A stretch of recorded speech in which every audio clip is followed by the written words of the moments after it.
All right. Good morning, everybody. If you're listening in your homeroom location there, it's Mr. Bolin and Dr. Bianchi. We're going to try to preview in a very broad way what's to come in the next couple of weeks for course selection season. We dub it really one of, if not the most important thing that we do at any given time as a whole school during our school year.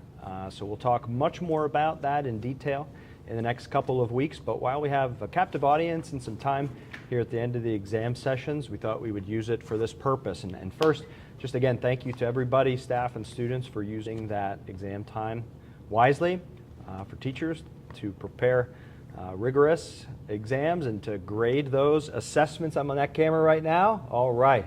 This is a big experiment with technology, too. Yeah, this is the first time I've ever been on camera in this way, so. And then for students taking it seriously, preparing, studying all semester, and then leading up to it, they're high-stakes exams.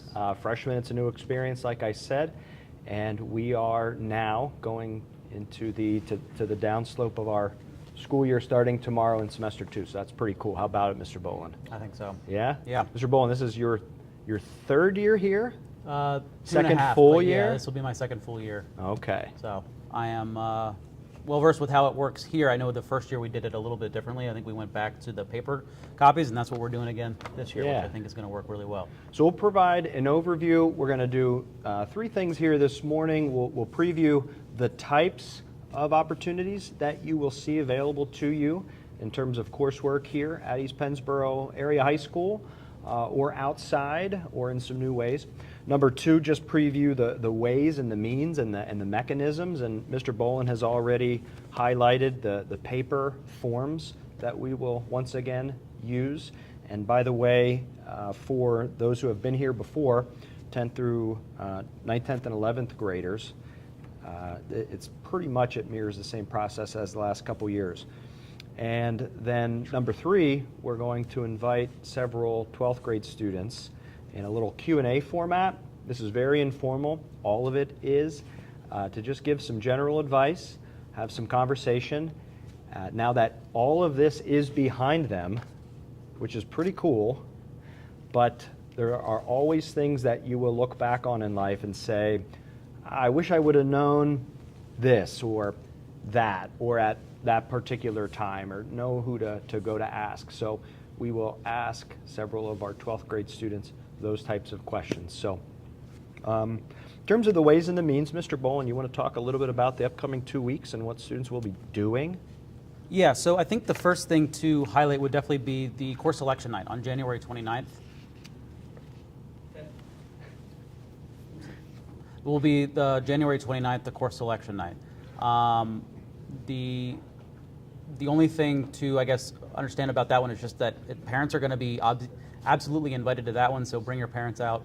Have them sit through a little bit of a, I don't want to say a Q&A session, but like a presentation about course selection, everything that they should know about it. It's going to be a little bit abbreviated just to give them the beats of what exactly to do. And then the next week we should have a couple of auditorium sessions where we're going to talk with you, one-on-one as a class. So if you have any questions specifically, obviously you can email any of the 3 of us counselors any questions that you might have. But if you would like to save it for the auditorium and you're brave enough to ask it in a group setting, that might be fantastic. We can give you some good information to everybody, especially if it's a question that everybody might be dying to ask. So Mr. Boland, all of this will kick off in next week, next Wednesday. Mm-hmm. So next Wednesday is when all students will get the paper course selection sheets. And that kicks off about a 2.5 week period busy with examining what courses students want to take next school year. Really important to talk to parents, to guardians, even friends and peers who have taken certain courses before. Again, you'll hear from some in just a few minutes.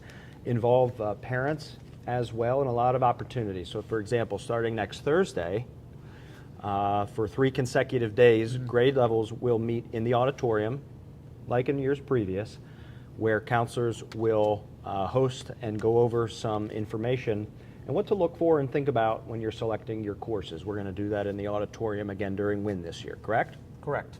All So right. that should be a fun time. Yes, it will. And when those are done, we will host for the 3rd time what we've dubbed a course selection fair.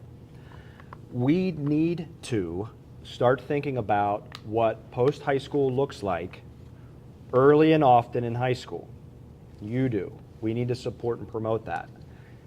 8th graders in their 2nd semester, we want to start motivating them to think about what after high school will look like.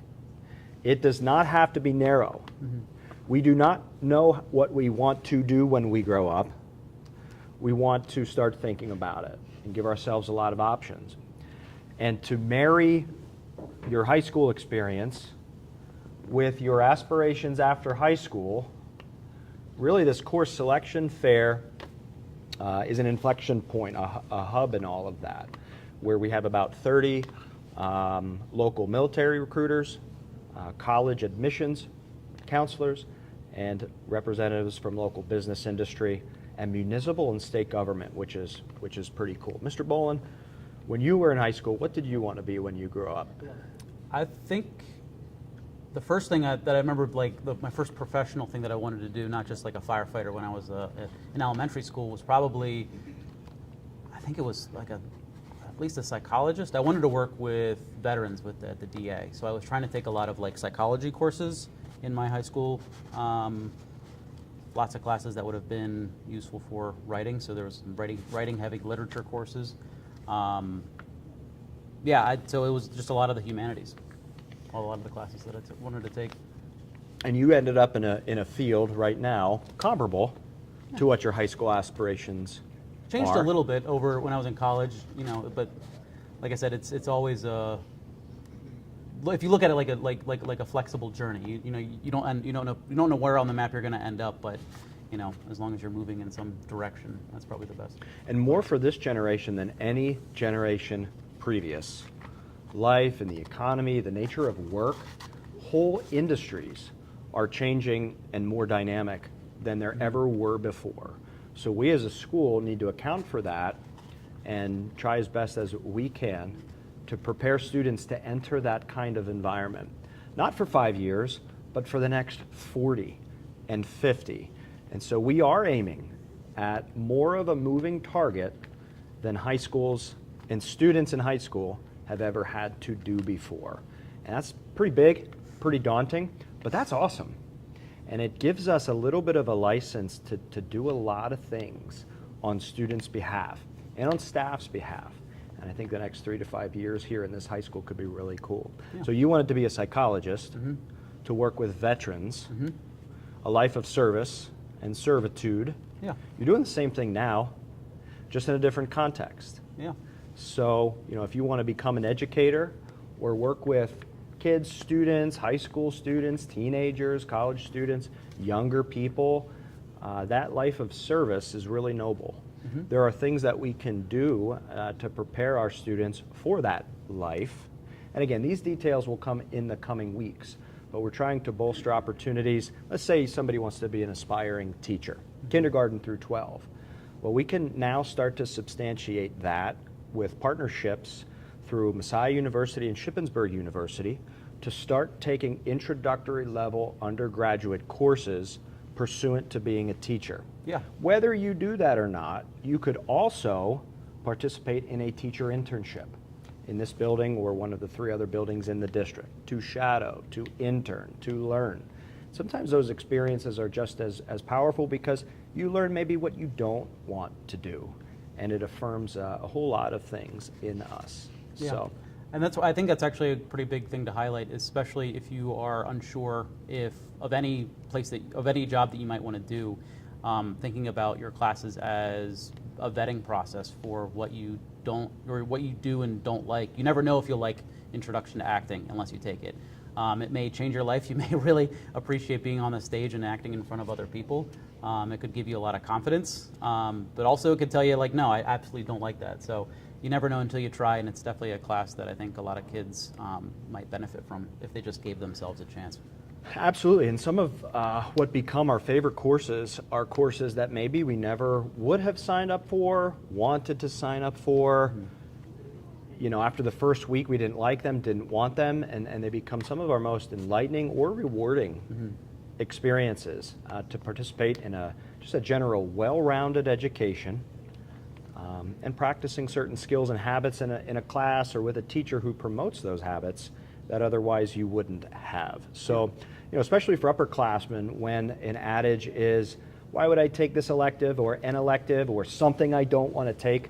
There's merit in that. We want to promote as many relevant experiences as possible to boost upperclassmen into the next phases of their lives.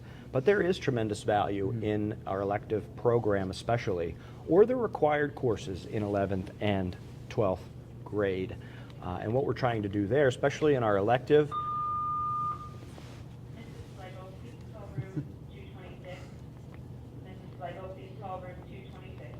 Mrs. Flagel, call 226, is where were we talking about? Electives. Really cluster them and align them within departments so that they mimic industry and or higher ed. So a lot of cool things that we will talk about. That's just a bit of a preview of the next 2.5 to 3 weeks. We want to get and draw good data, accurate data, because building a high school master schedule, the immense puzzle that it is, it will always be imperfect, but the more perfect and refined that we can make it to utilize this school's resources, teachers being the most precious of those, the better the experience that students get. So I think that summarizes how we will go about our business the next 3 weeks. Can you think of anything else? No, the only thing I can say is just keep in mind, so you want to have 7 credits of classes. That could be anything, combined credits for your core classes and also combined with elective credits. So making sure you have 7 and then 3 alternatives, and you should rank them, I think it's 1 to 3, and then whatever classes, just in case they don't fit onto your requests, then you may have something else that moves into place that you might want to take. So keep in mind 7 and 3. So. Yeah, and again, some of that minutia we will go over, but having heard you said that, we've prioritized some simple things this year. We have changed some course titles.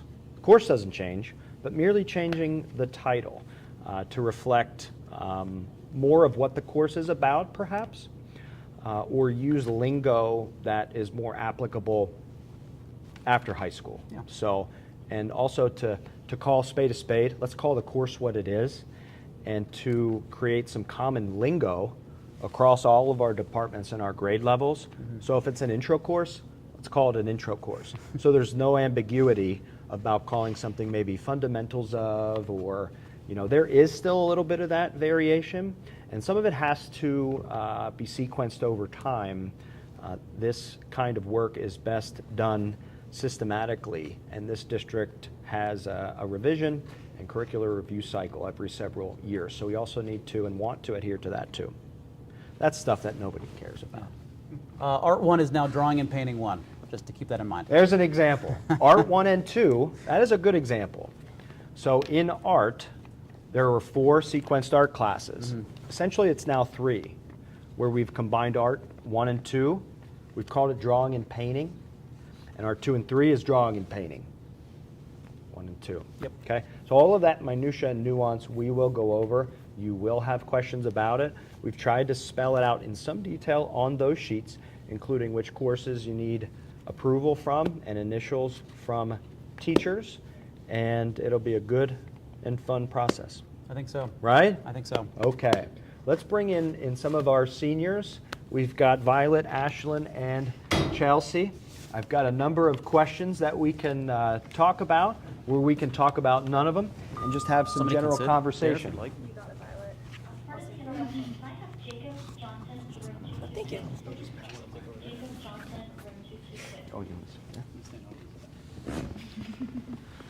All right. How are you all doing today? Good? So I will take this off. And Chelsea, when you want to answer, I'll give you my microphone. This is an experiment too. As EP Media grows and can also start to get connected to other courses, one of the forays that we'll get into is long-form podcast and conversation, either for teaching or learning or assessment purposes. So we are experimenting with the cameras and the technology as we speak. For those behind the camera, how's it going?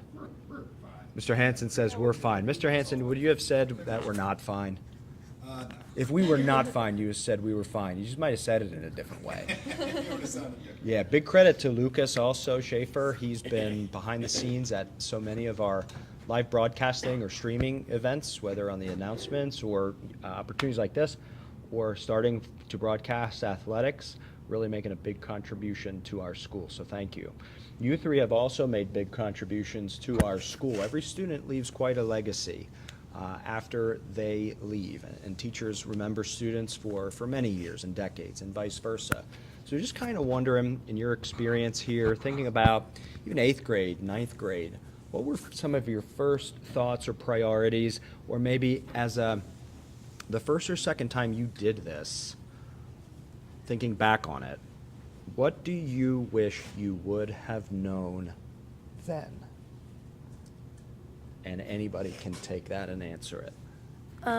I feel like I wish I would have taken it more like honors courses and like AP courses, because I feel like they really like ready you for for college. Like if you don't want to go to college, you know, that's awesome. But if you are looking to go to college, I think that those AP courses really prep you for it. I know last year I took AP Lang, and it really, I feel like, made me a better writer knowing that I'm going into college. Like that's really going to help me like with my writing skills in college, and like really help prepare me for like the course style and the class style of like a college class compared to like a high school course. I know that my freshman year, I wasn't really focused on what I wanted to do when I got out of high school, so I was kind of looking for more of like the easier classes so I could just get the credits.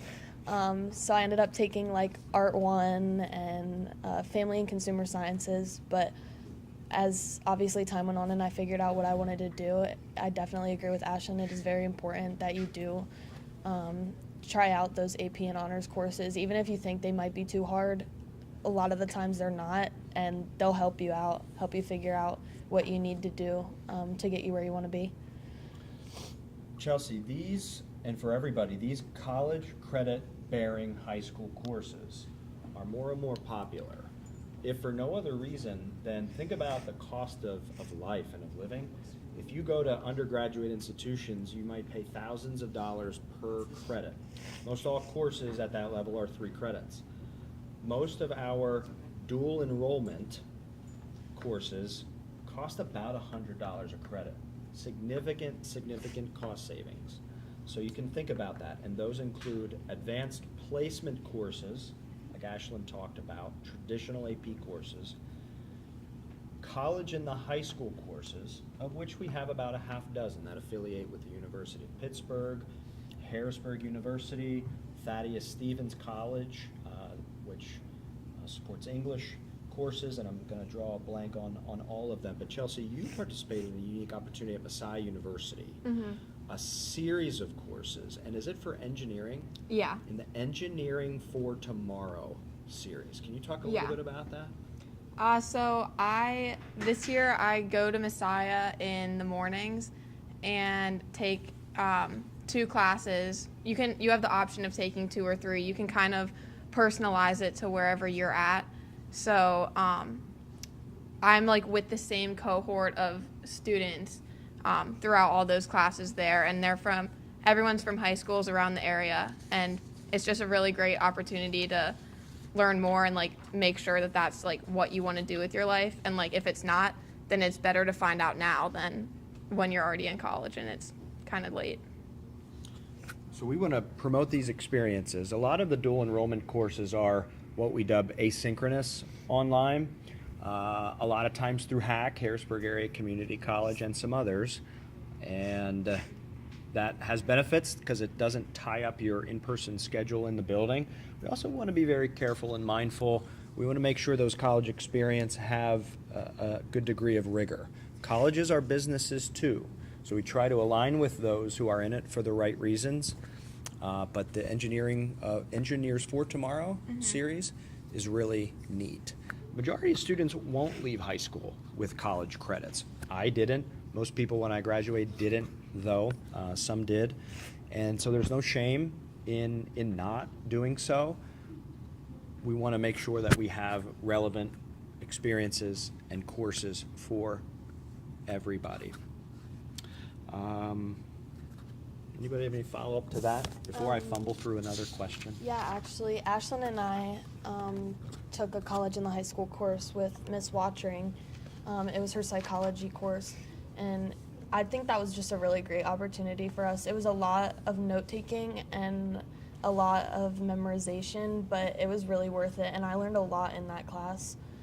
I don't know if you want to say anything about that. Yeah, I think that going into that class, like I thought psychology was kind of something different than what it actually was. So I think that for me, like it kind of helped me see like what, first of all, psychology actually was, and also like as much as like I complained about the class, Miss Washington, if you're watching, I complained a lot, I'll be very honest. But I think it really does prep you for college. Just a lot of note taking, a lot of memorization. Their tests are hard, but I think it's a class that's really worth it if you, like I said before, like it's definitely a college level course, and it's a good prep for when you actually go to college. So then you're not, shocked by the course load and what you're all to expect, because you already have that experience in high school. So you're not having like a culture shock when you get to college. You want to talk about the 5 tests too? Oh, yes, that's actually another good point. So another thing that I think is something to mention or highlight is the difference between the AP courses in the college and the high school courses. So I've taken both AP and college and the high school courses. So your AP courses is you take the test, like you take the course all year, and then at the end of the year you take a test. And then that one test kind of determines if you get that college credit or not. So if you get a 1 or a 2, basically most colleges don't accept that. 3, some colleges accept, and then 4 or 5 is like your top scores. Most colleges will accept 4 or 5. It just depends on where you're looking. But for college and the high school, basically, I know every class is a little different, but for the psychology one, we took 5 tests throughout the course of the year, and then whatever our lowest grade was, we dropped, and then the average of all of those like helped play into like what your college grade was. Pardon the interruption. May I have Marcel Vick to room 226? Marcel Vick 226. Thank you. You had to pass with a C or higher. Yeah, but what was it? C or higher. Okay, yeah. So, and then you just had to pass that with a C or higher. So, if there was one unit or one test like you didn't do very well on, but you did good on the rest of them, you dropped that lowest score. And then, if you did good on the rest of them, you're fine. So, instead of having one test, and then if you're having a bad day or you're struggling on it, you get 5 tests to kind of make up that grade instead of just taking one. Yeah. So there's pros and cons of the AP traditional approach and the college and the high school approach. Sometimes they are the same class, which can be confusing. One point about AP classes is the district now pays for all AP exams, which is a fee. So that's to promote students taking the test at the end of the year, hopefully obtaining college credits at no financial burden to them. But if you take the college and the high school version, there is not that summative test to earn those credits. It is earned through the coursework. And it is important, we get asked a lot, will these credits transfer? And Mr. Bolin, we always say, Kind of. it depends, or kind of. Yeah. So we can't promise, and that's uncomfortable for us. It's more uncomfortable for students and parents. But for example, if you want to pursue a major, I don't know, in science, a lot of institutions won't accept AP science high school courses for credit. You're going to have to retake their rigorous science courses in college. So theirs may be where you want to take a more typical dual enrollment course. So there's a lot to think through. Our counselors are great means of information and communication that we will rely on in the coming weeks and months. So good points. Violet, did you have a follow-up? Yeah, I was gonna say expect to have to order your transcripts from the colleges. That's true. I had to pay, I think it was $7 for the one I got from Pittsburgh, but the school does not have your transcripts from the colleges, so you do have to pay for them and get them shipped to your house. And write those courses are on your own. Yeah, There they is not are. a mechanism to check grades from the school, to communicate with parents, somebody who's not turning in assignments. And every once in a while, somebody embarks on that opportunity, and they don't maybe submit everything or come through with everything. That's really on your own. We're here to support in any way possible, but that's a disclaimer. Chelsea, we've talked a lot. Any thoughts on any of these last few topics or feedback on what Violet and Ashlyn had said or other? I just think that especially at the beginning of high school, it's good to take like a wide variety of classes, because you don't for me, I thought that I wanted to do something in medicine, but that changed along the way. And I think that if I would have taken a wide variety and been exposed to more things from the beginning, then I would have realized that sooner.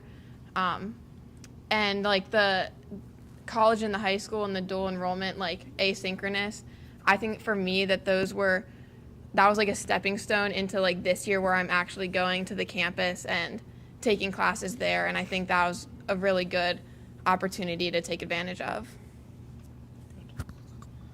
right. Like how you said, wide variety of courses at the outset.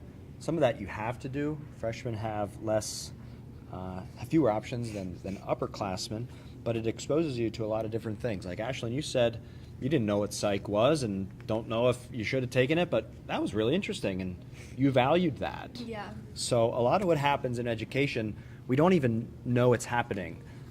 We think it's strictly about the content, whether we memorize it, we demonstrate our understanding of it, apply it, and all of that.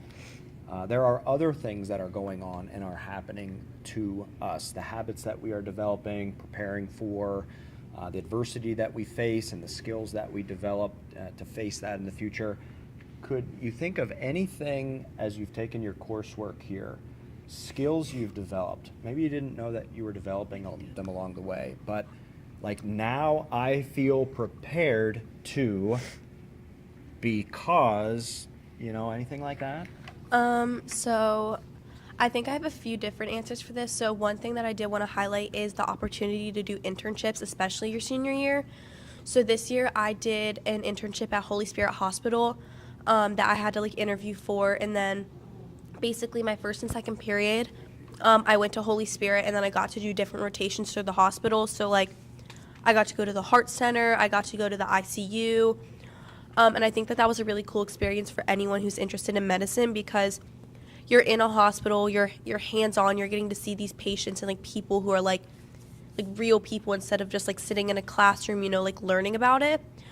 And I mean, you see some things that are really realistic to the medical field. So if you think you want to do medicine, then you get there and you're like, this isn't for me, that's completely okay. But doing it while you're in high school is super important. But I think for me, it really prepared me wanting to go into medicine, because I'm getting to see these patients and healthcare workers hands-on as to what they do on a daily basis.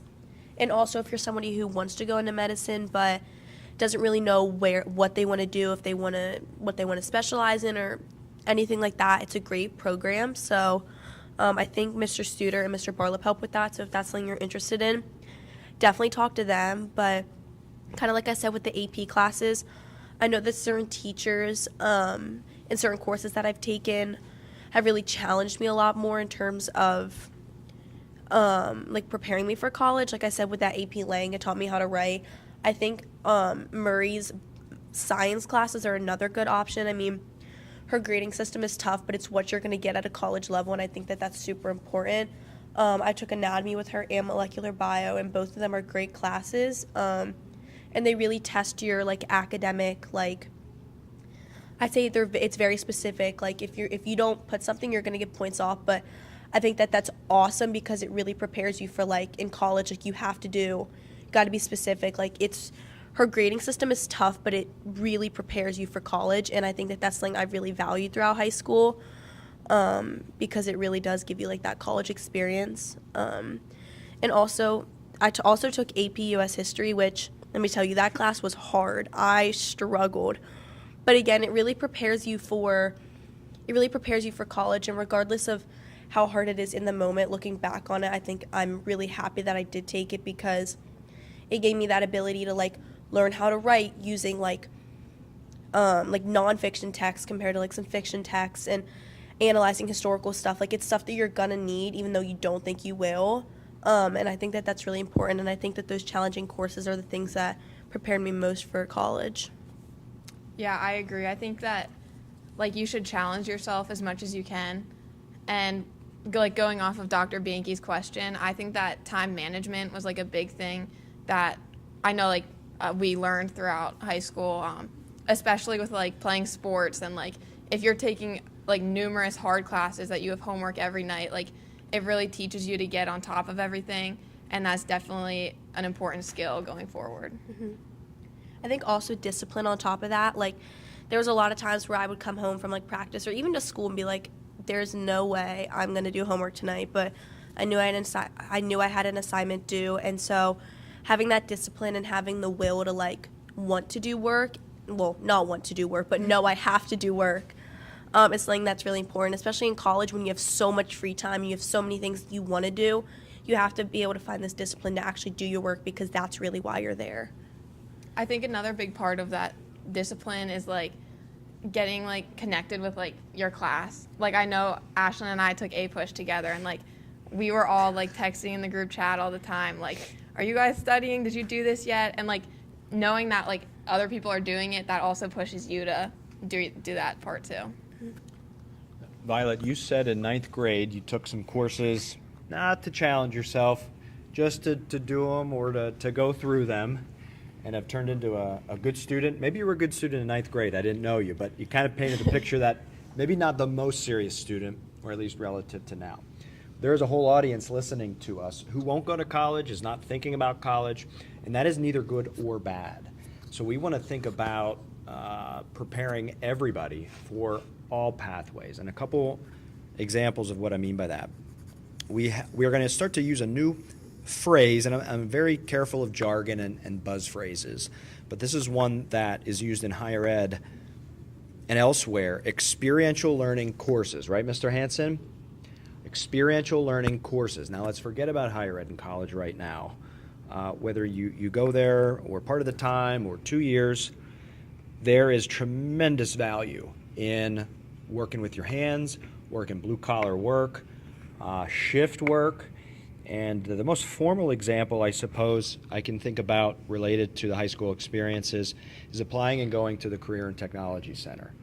My own father was an administrator in Lancaster County in the CTC there, when he himself, 50 years ago now, as a product of the VOTEC experience. And there are many people who will graduate from the CTC instantly with higher wages, better hours, benefits, and accommodations than some who pursue traditional higher ed. I sense kids today, students today, are more in tune with the options available to them, I think, than ever before. For 2 reasons. Information is just more accessible. Number 2, the cost of life.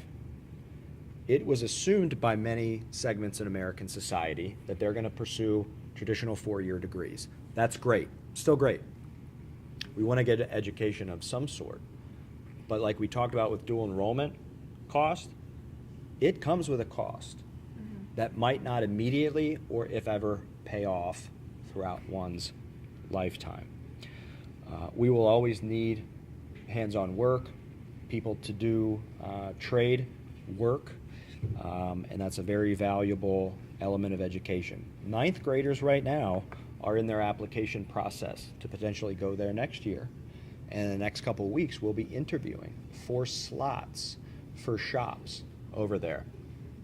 That's really cool. Ashlyn, you mentioned internships. The broad difference between internships and co-op, and you mentioned internship, that's a little bit more of a professionalized academic experience. You may or may not be getting a paycheck. You're probably not. You are shadowing, you are interning, you are apprenticing, you are watching, you are listening under the tutelage of an expert. Co-op has some of those elements, but it's work. It also serves a great purpose. Where you have or find a job under the guide of Mr. Studer, and you have a set number of hours per week, minimal number of assignments and reflections to tie some academics to it, but you work. That style of programming has been around for decades, internships too, and we want as many students as possible, remember, relevant experiences to do that if that fits and if that works for you. The fourth element of experiential learning would be college credit-bearing courses, but I wanted to emphasize those other 3 as upperclassmen, mostly seniors, more and more juniors. CTC also applies to 10th graders, internships, and work-study co-op. Anything else on those lines? If you've done an internship, a co-op, shadowed? Probably not. You highlighted it pretty good, Ashlyn. I mean, my friend Emily does the internship with the elementary school. Shout out to Emily. Shout out Emily. She left. She was invited. But she always knew she wanted to be a teacher, but like this really established that for her, and she just loved having this opportunity to do that now. Yeah, and then I just have one other quick one to add. Again, I would definitely get in contact with Mr. Barlip and Mr. Studer because I know that they have more information about a lot of these opportunities. But another one of my friends, Kylie, who I don't think is here, but shout out Kylie, she does, I think it's the Emerging Health Professionals. So basically that's a way different program than from something I did. So she goes to Messiah, I don't know how many days a week, I don't know the specific, but okay. She goes to Messiah 2 days a week and she takes classes there. So I know she's taking anatomy there. So she's taking like a college level anatomy class in high school, and then she does work at Holy Spirit. So she goes and she shadows there, and she does stuff at Votech. So she's doing literally all of it in one program. And I know that she says that it's a lot of work, but she's super disciplined and she's super interested in that. So if that's something you're interested in, I also highly recommend getting more information about that. So to summarize here, and I think we only have a few more minutes, one thing that comes to mind is one of the words that is used predominantly in terms of coursework in high schools and in other settings in the world of work is flexible. People are looking for flexible something. We want to make it a goal of ours to tease out and define, well, what do people mean by flexibility? And part of that definition can help plan strategically for the nature of what this high school does going forward. So just a plug for that. And as a school, we have a responsibility to prepare all students from all walks of life for all pathways. You three are among the highest achieving, most ambitious, highest contributing of our students, right? No matter how humble you are. And that's awesome. There are students that aren't quite like that. We love them just the same and have a responsibility to prepare them to lead a good life just the same. Some of whom will be working their tails off to graduate in the last weeks of their senior year. That's okay. We all can lead a good life, and our high school aims to prepare everybody, regardless of background. We all meet here, and then to prepare you for your paths. It's really an awesome challenge and responsibility, and just got great students here and faculty, and we can do things like this because of you all, for you all. Any summative comments before the bell interrupts us? Yeah, I just want to say, if you don't want to go to college, or I know that we all sat here and talked about a lot of honors level courses and stuff. Don't feel discouraged. There's a lot of other options once you get out of high school. If that's not something that you want to do, don't feel like you have to take a lot of hard courses and go to college and be something huge like a doctor or an engineer. You can be whatever you want to be. Don't feel discouraged because other people might be excelling in things that you're not. You might excel in something later in life, and people who are excelling now might not. Yes. Yeah, and just to quickly build off what Violet was saying, I think that, I know tons of people who are great students who don't take the honors level classes and stuff like that, and that's also completely okay. It's more of just you yourself feeling accomplished, and as long as you feel accomplished and you're doing whatever you want to do, that's awesome. Even if you don't know what you want to do now, even if you're a senior who doesn't know what you want to do now, that's completely okay. You still have time. You're 17, 18, maybe even 15. I don't know how young the freshmen are, but They get younger every year, right? I know, but you are you have time. So don't stress yourself out with making these big decisions. Just enjoy your childhood, have fun, apply for clubs, do fun things that's gonna make you happy, regardless of if that's school or sports. Just do something that makes you happy, makes you feel accomplished. It's great advice. Be well-rounded, contribute, get involved, helps other things. Makes those are the things that make our school go. So appreciate everybody's time. Do you think anybody's still listening? No. I don't think anybody's been listening for the past 20 minutes. All right. I apologize for that. Get it together, guys. It's been a good experience. Really appreciate the three of you for volunteering and participating. This is recorded, so you can watch yourselves later. Oh no. And again, thank you. Thank you to everybody in the virtual audience, and wish you a great day.